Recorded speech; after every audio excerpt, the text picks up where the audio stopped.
Hi, I'm Hannah, and today my friends and I are going to be talking about the five major biomes of the world, which are deserts, forests, tundras, grasslands, and aquatic biomes. And just to start you off, a biome is a large, naturally occurring community of flora and fauna occupying a major habitat. Enjoy! The term desert is spelled the exact same way as the word desert, such as a deserted village. These happen to relate to each other, so you get the impression that the desert is mostly empty.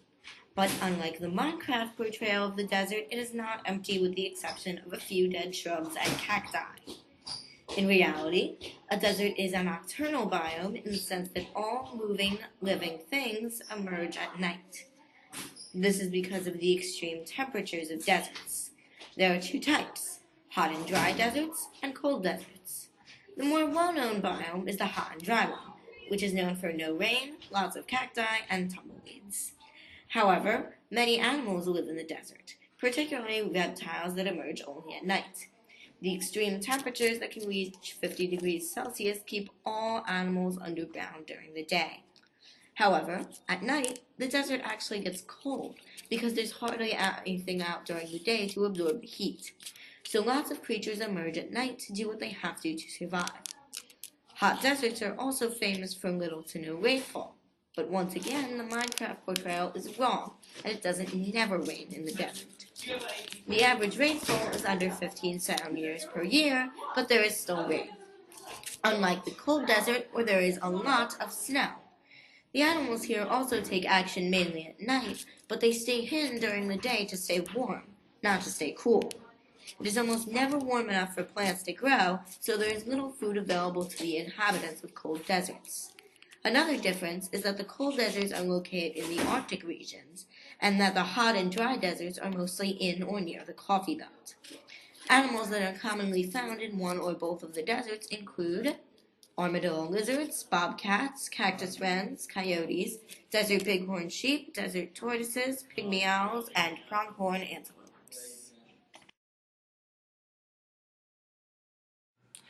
Grasslands are lands dominated by grasses rather than large shrubs or trees. There are two main types of grasslands. There are tropical grasslands, also known as savannas, and then there are temperate grasslands. Savannas cover almost half the surface of Africa, as well as Australia, South America, and India. They are also found in warm or hot climates where annual rainfall is about 20 to 50 inches.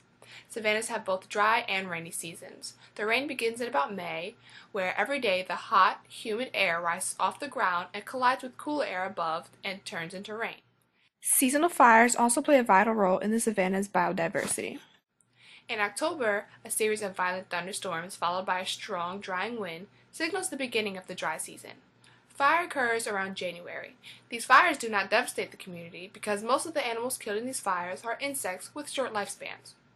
Although grass is destroyed, their deep roots remain unharmed. These roots set up new growth when the soil becomes moist. Temperate grasslands are characterized as having grasses as their dominant vegetation. It contains no trees or large shrubs. They are located in South Africa, Hungary, Argentina, and Uruguay. Rainfall is moderate, but less in the savannas. Precipitation usually occurs in the late spring and early summer with 20 to 35 inches. Seasonal drought and occasional fires are important to its biodiversity as well. These grasslands have soil that are nutrient-filled from the growth and decay of grass roots. The roots hold the soil together and provide a food source for living plants. The temperature varies greatly over the course of the year. Summer temperatures can be over 100 degrees Fahrenheit, while winter temperatures can be as low as negative 40 degrees Fahrenheit. The tundra is known for its extremely cold climate and low temperatures, as well as its short growing season and small amounts of precipitation. The tundra can be separated into two types, the Arctic tundra and the alpine tundra. The Arctic tundra is found in regions in the northern hemisphere. Regions of the tundra have desert-like conditions and growing seasons of only 50 to 60 days. Further, with temperatures reaching negative 30 degrees Fahrenheit in the winter and rarely exceeding 54 degrees Fahrenheit in the summer, the Arctic tundra is an extremely cold biome. The tundra is characterized by the presence of a layer of permanently frozen subsoil called permafrost.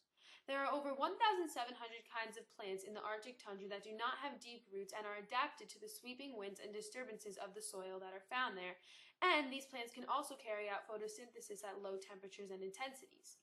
The animals living in the tundra include caribou, wolves, ravens, and mosquitoes.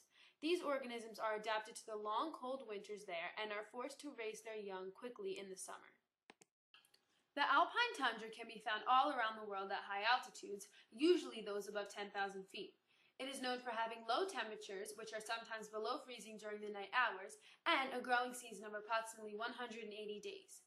The soil in the alpine tundra is well drained and filled with nutrients. However, there are only about 200 species of plants, including dwarf trees and heaths, that can be found there. There are also numerous warm-blooded animals that live in the alpine tundra, such as pikas, grouse-like birds, and beetles. To survive in this biome, these animals hibernate and insulate their bodies with fat. In the chaparral forest, although winter temperatures can reach 30 degrees Fahrenheit, the biome is characterized as a very hot and dry biome with several different types of terrain, including mountains and plains. Droughts and fires are very common in the chaparral, as summer temperatures can reach 104 degrees Fahrenheit and average rainfall is only 10 to 17 inches per year. Plants in this biome, such as poison oak and cacti, are adapted to the conditions there and have small, hard leaves that hold in moisture. Animals in the chaparral, most of which are nocturnal, are primarily found in its grassland and desert regions and are therefore adapted to the lack of available water and the hot, dry climate in which they live. The rainforests maintain our global weather patterns and contain great diversity of living organisms. Today's weather is great in both of the rainforests. In the temperate rainforest, we will be leaving the long wet winter and heading towards the short dry summer. It will be cooler and less rainy than the tropical rainforest. Yet, the average annual precipitation is looking to be around 80 to 140 inches. These pertain to the Pacific coast in North America, as well as the coasts of Chile, the United Kingdom, Norway, Japan, New Zealand, and South Australia. So look out for those coniferous trees and epiphytes such as mosses and ferns on your walk. They will be fully grown and spread out to the forest from the plentiful water. The tropical rainforest in the Central and South America, Western Africa, Southeast Asia, and Australia will be looking at a relatively lush and warm state.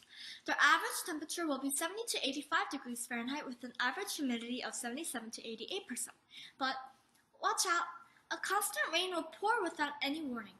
We're looking at an average annual precipitation of 80 to 400 inches.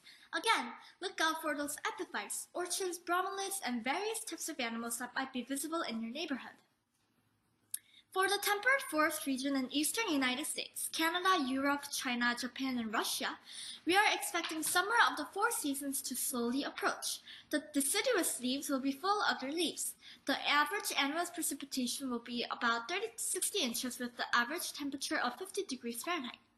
Throughout the region, plants such as maple, elm, oak, huckleberries, and herbal, as well as animals such as squirrels, deer, bears, and mosses can be seen. For the taiga region in North America, Europe, Asia, and southern Arctic in higher elevations and mountainous regions, the area will be full of coniferous or boreal forest. Being the largest terrestrial biome that was once covered with glaciers, we are moving away from the long, cold winters and approaching the short, mild, wet summers. There is an average annual precipitation of 10 to 30 inches. Plants like conifers such as pines and spruces, and deciduous such as oak, birch, willow, and alder trees can be easily spotted. Animals such as squirrels, deer, moose, elks, wolves, and bears can be seen. One of the 5 major biomes is the aquatic biome, made mostly of water, covering nearly 75% of the world. The aquatic biome is separated into 2 regions, the freshwater region and the marine region. First off, let me explain to you the freshwater region. And just like its name, it is mainly composed of fresh water, which includes lakes, ponds, rivers, and streams. Some estuaries, which are the places where salt water and freshwater meet, are also considered as freshwater regions. A variety of species live in freshwater regions, but most importantly, plants and algae are very important to the region because they provide the oxygen and food to the organisms. Many organisms such as birds, fish, insects, amphibians, and crustaceans live in the freshwater biome, in which they provide them food, shelter, and water. And you might not have known how much freshwater biome are such an advantage to us because they provide us drinking water. So the next time you come across the word freshwater, always remember the diversity and advantages it contains. The other region of the aquatic biome is the marine region, which is the biggest biome on Earth, covering 70% of the world. It includes the 5 major oceans, which are the Pacific, Indian, Arctic, Mediterranean, and Southern Oceans. However, as you might have already known, it is not a place where we can live in because in every gallon of water there's 1 cup of salt. Can you believe that? In addition, the marine biome is so large and so deep that the ocean is divided into 3 layers: the euphotic zone, the dysphotic zone, and the aphotic zone. The euphotic zone is the part of the ocean where light can penetrate, so it's more like where we go swimming when we go to the beach. It allows plants to go through photosynthesis to provide oxygen and food.